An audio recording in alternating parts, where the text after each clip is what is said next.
पर सवाल यह है कि इसके लिए क्या जरूरी है? रिसर्च, इन्वेस्टमेंट, साथ ही साथ इधर इंडस्ट्रियल वाले लोगों का ध्यान होना चाहिए। अभी शॉर्टकट क्या है? पन्नी बनाना। इसलिए लोग उस पर अभी ना तो प्रतिबंध लगा रहे हैं, ना लोग उसको छोड़ने के लिए तैयार हैं। मैं आपको एक डाटा बता दूं जिसको सुनकर आपको अचरज लगे शायद।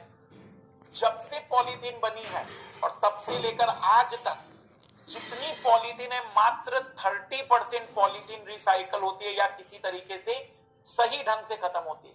70% पॉलीथीन जो करोड़ों टन है वो पूरी तरह से वातावरण में पड़ी है। अब सोचो, उस पॉलीथीन पर पानी गिर रहा था, लगातार बारिश के कारण पॉलीथीन के टुकड़े हुए होंगे, वो पानी के साथ बहने लगे। तो सबसे पहले कहां मिले वो? नदियों। हमारे देश की नदियों में पॉलीथीन की मात्रा किसी भी दुनिया के किसी अन्य नदी पानी की तुलना में सबसे ज्यादा है। कैंसर क्यों नहीं होगा भारतीयों को? उससे ज्यादा भयानक ये पूरा पॉलीथीन फाइनली जमा कहां हो रहा है? समुद्र में। बहुत बारीक बारीक कण पॉलीथीन के जो डिसॉल्व हो गए पानी के अंदर, उसी कारण से पूरी तरह से घुल गया है। मछलियों के लिए तो खतरनाक है ही, लेकिन जो मछलियां खाने वाले हैं उनके लिए और खतरनाक है। मतलब आप देखेंगे कि पूरी तरह से हम प्लास्टिक खाए जा रहे हैं।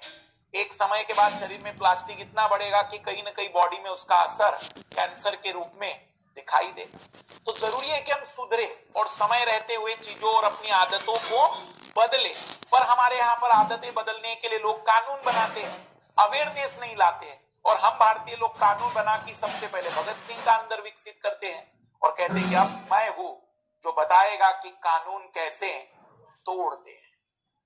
क्योंकि हम लोगों को अभी तक पता ही नहीं कि कानून बनाने वाले भी हमारे ही लोग, कानून को लागू करवाने वाले भी हमारे ही लोग, और कानून का यूज करना भी हमारे लिए है। पर अभी तक अंदर में वो भारतीय आजाद कहाँ हुए मेंटली? अभी भी लगता है कि अच्छा कानून बनाया है, अंग्रेजों को अब मैं सबक सिखाऊंगा। पर वो भूल गया कि अंग्रेज चले गए, वो अपने घर में आनंद ले रहे हैं, अब भारतीय लोग हैं। तो जरूरत है कानूनों को सही तरीके से क्रियान्वित करने की। और कानून जरूरत ही नहीं है, लोगों को बताइए, प्रॉपर तरीके से समझाइए।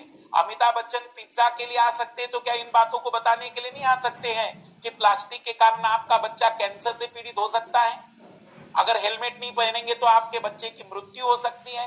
ये नहीं बताया जा सकता है। बट तरीका और सही डायरेक्शन नहीं है। अभी हम लगे हुए हैं, बहुत दूसरे काम हमें अभी करने हैं। लिखिएगा।